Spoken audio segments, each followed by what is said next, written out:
People always said I had the perfect life. They were not wrong. My home was full of love and laughter. My husband was kind. My children were happy. My days were quiet, but full. But sometimes, when life feels too perfect, something dark can come and break it. I did not see it coming. I did not expect it. I thought my life was safe. I was wrong. I am Michelle.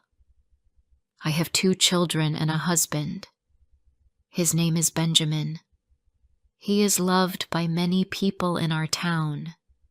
He is on the radio in Austin, Texas. He speaks about music and weather. He makes people laugh. They say he has a good heart. And I believed that too. I loved him for many years. He was my best friend. He was my partner in everything. I met Benjamin when I was young. He smiled at me across the street one day. He asked if I wanted to have coffee. We talked for hours. He made me feel seen. We dated for 1 year. Then he asked me to marry him. I said yes. I thought we would grow old together. I never had a doubt. We bought a small house in Austin. It had 2 bedrooms and a small backyard. We had a dog named Max. We had our first child after 2 years. Then we had our second child. I stayed at home with the kids. I cooked. I cleaned. I helped them with school. Benjamin worked at the radio station. In the evening, we sat on the porch and talked. Life was not big, but it was full. Benjamin always made me feel special. He brought me flowers. He kissed my forehead when I was tired. He told me I was the best part of his day. He said, "I love coming home to you." His voice was warm. His words were soft. I believed every one of them. Last Sunday, something changed. It was a normal day. The kids were outside. I was making lunch. Benjamin walked in. He looked different. His eyes were quiet. His smile was small. I asked, "Are you okay?" He said, "Yes, just a little tired." But I could feel something was wrong. Later that night, he asked me to sit with him. The kids were in bed. The house was quiet. He looked at me. I saw fear in his eyes. He held his hands tight. I sat down next to him. I waited. "I saw someone today," he said. I asked, "Who?" He said, "Her name is Emily." I did not know who Emily was at first. Then I remembered. Benjamin told me about her long ago. She was his girlfriend before me. They broke up. She moved away. He said it was over. He said she was just the past. I never asked about her again. "She came back to Austin," he said. "She lives here now. I saw her at the coffee shop." I said nothing. I looked at the floor. "We talked," he said. "It was only for 10 minutes, but something happened inside me. My heart started to beat fast. I looked at him. I did not speak. I thought I moved on," he said. "But when I saw her, I felt something. I don't know what it means. I don't want to lie to you. I felt the air leave my chest. I could not breathe well. I never stopped thinking about her, he said. Not every day, but she was always there. I closed my eyes. I held my knees. I wanted to scream, but I was quiet. I'm not saying I want to leave, Benjamin said. I love you. I love the kids. But Emily, I never really said goodbye to her. I said, Do you want to see her again? He said, I think I need to. I stood up and walked to the kitchen.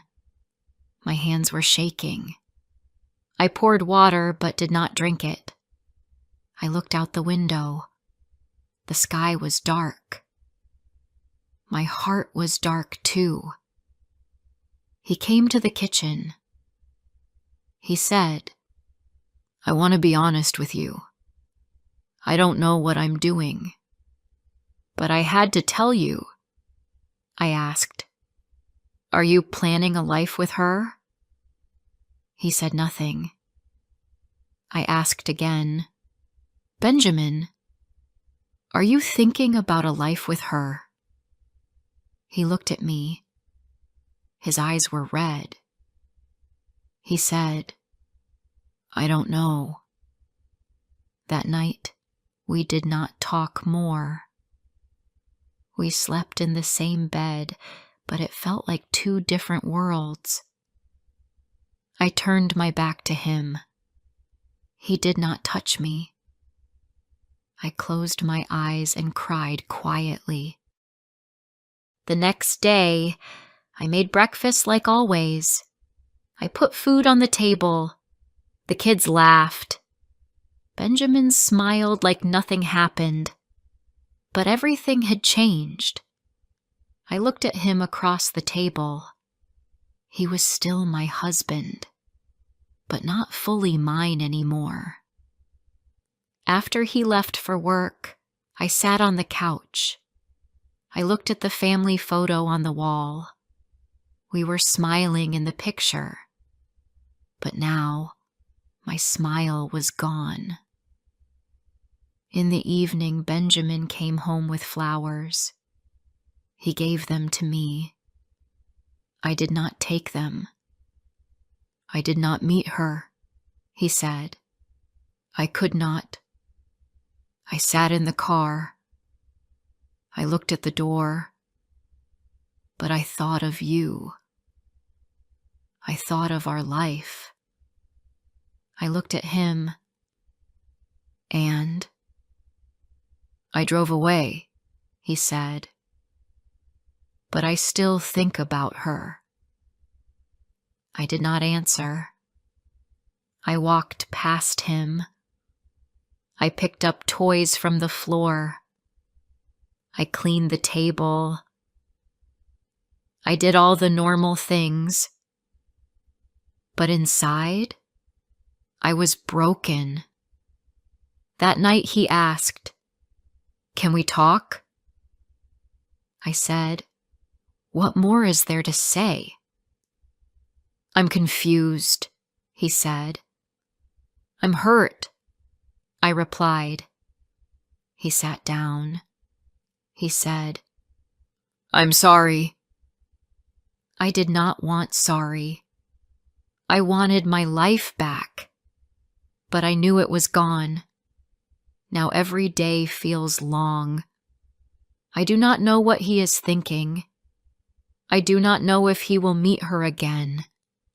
He says he loves me, but he also feels something for her.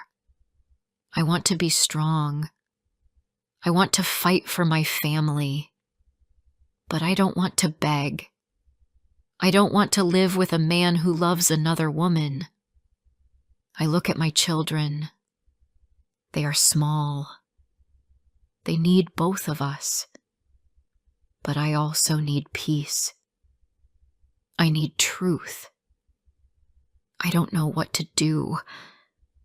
Maybe he will stay. Maybe he will go. Or maybe he will never fully choose. And that is the hardest part. I wait each day. I listen to his voice. I watch his face. I wonder, am I still his home? I don't have an answer yet. Before I share the rest of my story, I need to know, where are you listening from? Knowing someone hears me, understands me, gives me strength. The next few days felt slow and heavy. I moved through them like someone underwater. I woke up, made breakfast, packed the kids' lunch, folded laundry, and cooked dinner. I did everything I always did, but something inside me had changed. My hands worked, but my heart stayed quiet. I smiled at the children, but it was not the same smile. It was smaller, weaker, tired. Benjamin acted normal. He helped with the dishes. He asked about the kids' homework. He kissed me before bed, but I could feel it. His thoughts were not all here. His eyes looked far sometimes. His voice was soft, like he was careful with every word. I could tell he was trying, but trying was not the same as truth. I stopped asking questions. I was scared of the answers, but I watched him closely. Every time he picked up his phone, I looked. Every time he said he had to go out, I listened to how he said it. I wanted to believe him, but my heart was unsure. Something between us was now broken. I did not know if we could fix it. One afternoon, Benjamin said he was going to meet an old friend for lunch. I wanted to ask who, but I didn't. He kissed me goodbye. I stood at the window and watched him drive away. I waited until his car turned the corner. Then I sat down on the floor. I held my knees and closed my eyes. I felt a storm inside me. Was he going to see her? Was he lying again? He came home 3 hours later. He brought groceries. He smiled and said, "I saw Paul today. He says hello." I just nodded.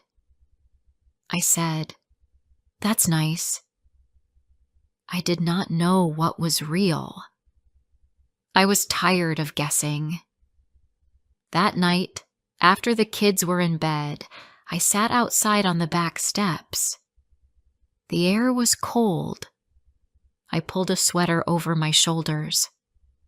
Benjamin came out and sat next to me. We looked at the sky. The stars were clear. He said, "You've been quiet." I said, "I don't have much to say." He was quiet for a moment. Then he said, "I haven't seen Emily again. I wanted to. I almost did. But I didn't." I looked down at my feet. "Do you still want to?" I asked. He was honest. "Yes," he said. I stood up. My voice shook. "Then you should go see her. Just stop making me live in the middle. Say what you want. Choose something." Benjamin looked up at me. His eyes were full of worry. "I don't want to hurt you," he said. I said, "You already have." I walked back inside and closed the door. My heart was loud in my chest. I stood in the kitchen and held the counter. I felt small. I felt alone, even with my husband outside the house. The next morning, I took the kids to school. On the way home, I saw Emily. I knew it was her. She stood outside a cafe holding a coffee cup. She was tall, with brown hair and a soft smile. She looked happy. She looked like she belonged. I slowed the car for just a moment. She didn't see me. I kept driving. My hands were tight on the wheel. Back at home, I sat on the sofa. I looked around the room. Everything was in its place. The photos, the books, the toys. But nothing felt safe. This was our home, but it did not feel warm anymore. I missed that feeling. I missed the days when I never had to think about who he was thinking about. When Benjamin came home that night, I looked at him closely. I said, "I saw her today." He blinked, surprised. "Did she see you?" he asked. "No," I said. "But I saw enough." He sat down. "I haven't talked to her in a few days," he said. I nodded. "I believe you," I said. "But that doesn't fix how I feel." He looked down at the floor. "What do you want me to do, Michelle?" I sat across from him. "I want you to be sure," I said. "Not today, not this minute, but soon. I can't live like this forever." He said, "I am trying." I said, "Trying is not choosing." He looked at me with tired eyes. "I know." We sat there in silence. The clock ticked on the wall. A car passed outside. Somewhere in the house, a door creaked. The night felt long. In the next few days, I wrote nothing. I called no one. I just watched. I waited. Benjamin stayed close to home. He was quiet, kind, careful. He tried to help more. He cooked dinner one night. He took the kids to the park on Saturday. He brought me tea in the evening. I knew he was trying, but deep inside, I kept thinking, is he doing this for me? Or is he trying to forget her? One night we sat on the couch. He said, "I miss how we used to be." I looked at him. "Then why did you let someone else come into your heart?" He said, "I didn't mean to." I said, "But you did." He nodded. "I know." Then he said something I wasn't ready for. "I think about a life with her. I don't want to, but it comes into my mind, and I feel guilty." I held my breath. I waited for the pain to pass. It didn't. I stood up. "I need space, Benjamin. I need time," he said. "Are you leaving?" I said, "No, but I don't know if I want to stay like this." He reached out for my hand. I didn't give it. "I love you," he said. I said, "I used to believe that without doubt. Now I don't know what I believe." I stayed quiet for a few days. I needed space, like I told him. But we lived in the same house. There was no real space. I still saw him every day. I still made food. I still helped the kids with homework. I still shared a bed with him at night, but I did not feel close. I turned away when we slept. I did not reach for his hand. He did not reach for mine. Benjamin did not meet Emily again, at least not that I knew. But the silence between us was hard. I could feel him looking at me. I could feel the weight in the air. Every moment felt full of questions. Was he thinking about her? Was he waiting for me to leave? Or was he hoping I would forgive him? One night we sat on the couch after the kids were in bed. I looked at him. He looked tired. I asked, "Do you still love her?" He did not answer right away. Then he said, "I don't know what kind of love it is, but yes, I feel something." My chest hurt. I stood up and walked to the window. I said, "That is not the answer I wanted to hear, but thank you for being honest." He walked over to me. "Michelle," he said, "I do not want to lose you. I want to fix this. I want to stay." I turned to him. "Then stop holding on to her in your heart." He said, "It's not that easy." I said, "It should be." The next morning, I packed a small bag. I told him I was taking the kids to my sister's house for the weekend. He looked sad but did not stop me. I think he knew I needed this time. He kissed the kids goodbye. He looked at me and said, "Please come back." I nodded, but I did not speak. At my sister's house, I felt lighter.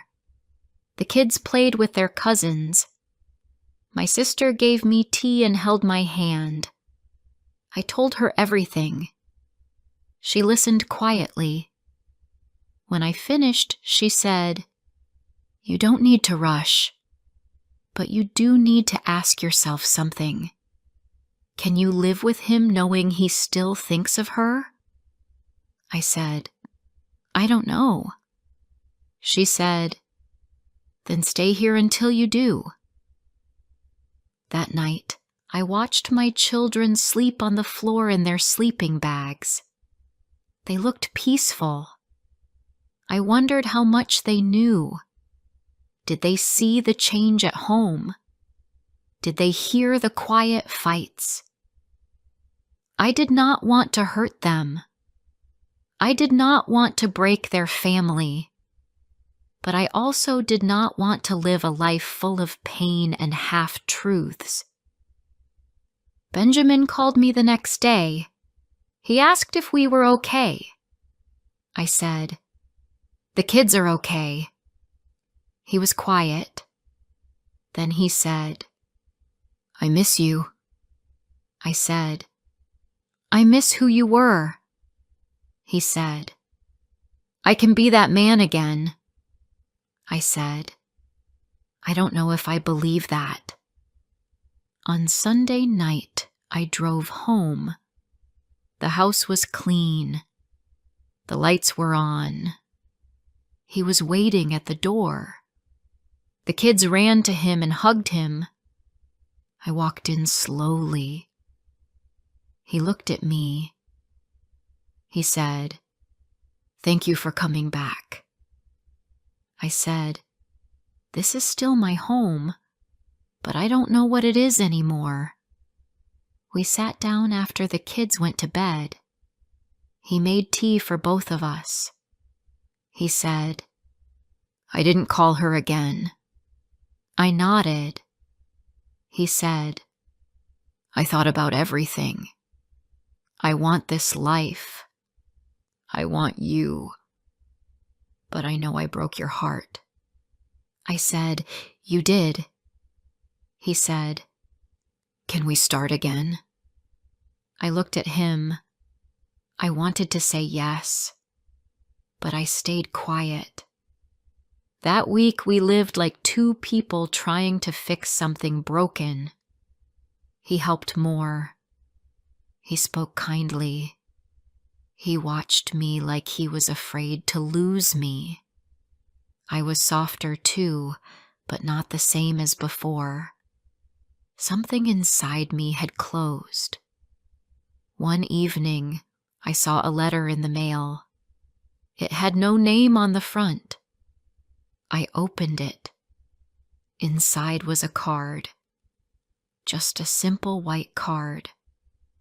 The message said, "I'm sorry. I didn't mean to come between you." There was no name, but I knew it was from her. From Emily. I showed it to Benjamin. He read it, then placed it on the table. He said, "I didn't know she sent this." I believed him, but the pain came back again. I said, "She still wants to be part of this." He said, "But I don't want her to be." I said, "But she already is." That night, I sat alone in the living room. I looked at our family photo. I saw the happy faces, the strong love we once had. I touched the frame. I whispered to myself, "What am I going to do?" I did not have an answer. Days passed. Nothing big happened. No fights. No big talks. But also no deep smiles. No real peace. We acted like a couple again. But inside me, the storm was still there. It was quiet, but it had not ended. One day, Benjamin came home with flowers.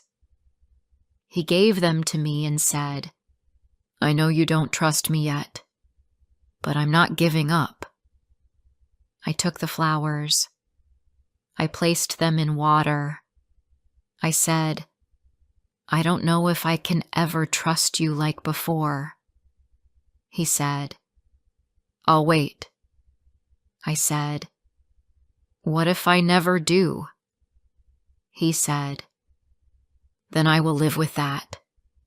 I went to bed early that night. I lay down next to him. I closed my eyes. I was tired of thinking, tired of feeling too much.